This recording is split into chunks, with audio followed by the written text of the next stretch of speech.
Hello everyone, welcome to all of you to my YouTube channel. Today we will discuss about how price and output are determined under monopoly in the long run. As we know, in the long run there is sufficient time to the producer so that he can change his plant size according to the requirement. And in the long run time period, the market supply can easily be changed according to the change in market demand. This is because of the availability of sufficient time to the producer so that he can adjust his plant size so as to maximize his profit. So in the long run time period, a monopolist firm, since he is the sole seller of the commodity in the market, he is the single seller of the commodity in the market, therefore the monopolist always enjoys excess profit or abnormal profit in the long run time period, because the firm enjoys its monopoly in the market and there is no any close substitute to his commodity. Therefore the monopolist firm always enjoys abnormal profit or supernormal profit in the long run time period. And here also there are two conditions for a firm to be equilibrium. Number one, marginal revenue should be equal to marginal cost, and number two, marginal cost curve should cut marginal revenue curve from below. It means the slope of MC should be greater than the slope of MR. We can explain the price and output determination under monopoly in the long run with the help of the following graph.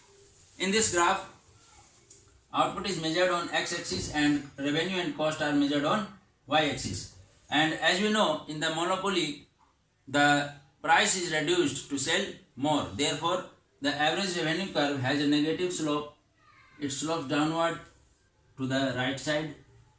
AR represents average revenue curve, and here we have marginal revenue curve MR.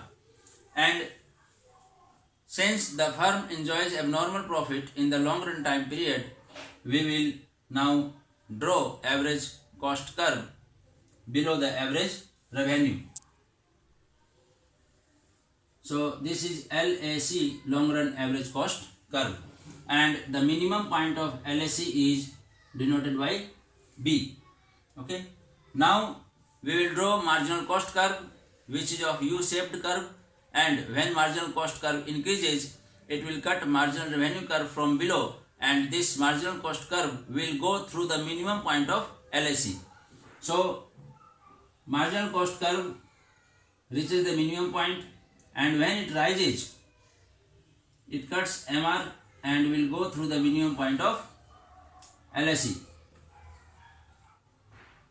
So this is LMC, long run marginal cost curve, and the firm will be in equilibrium at point E, because at point E marginal cost is equal to marginal revenue and marginal cost curve has cut marginal revenue curve from below. So E is the equilibrium point, and from this equilibrium point E we will draw a perpendicular line on x-axis and we will stretch this perpendicular line up to AR curve. Okay, and here it cuts AR curve at S point, and this perpendicular line QS will cut average cost curve at T point. Okay, now we will draw perpendicular line on y-axis from the point S and T. This is T and this is goes R.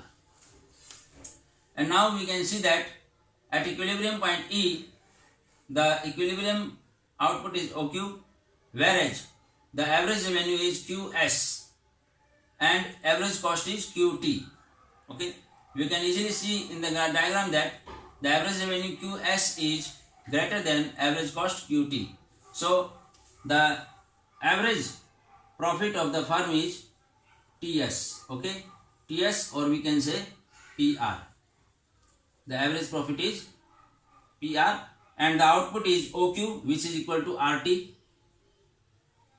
So the average profit multiplied by output will be the shaded area equal to RPST.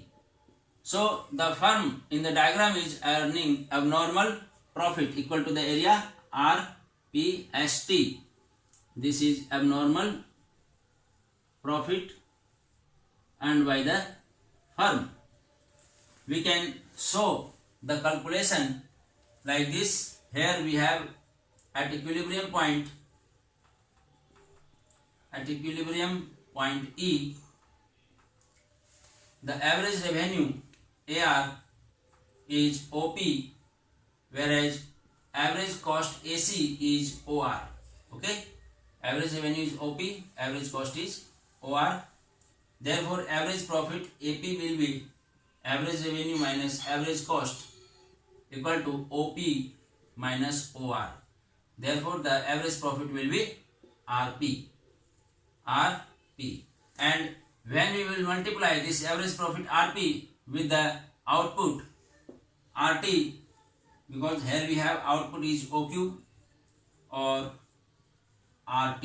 OQ or RT. So, total profit earned by the firm will be average profit multiplied by output, that is average profit is RP multiplied by RT. Therefore, the equal area will be RPST. So, the total profit earned by the firm will be the area RPST. Okay, so this is the total profit, abnormal profit earned by the firm.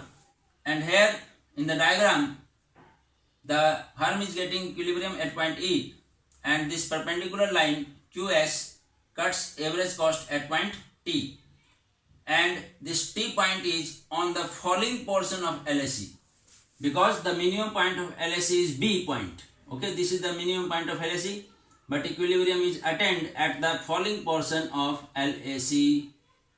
This indicates that the firm is underutilizing its capacity or plant size. So there is underutilization of the plant size, because at point B, which is the minimum point of LAC, when the firm will operate at point B, then the firm will utilize its plant size or capacity at optimum level.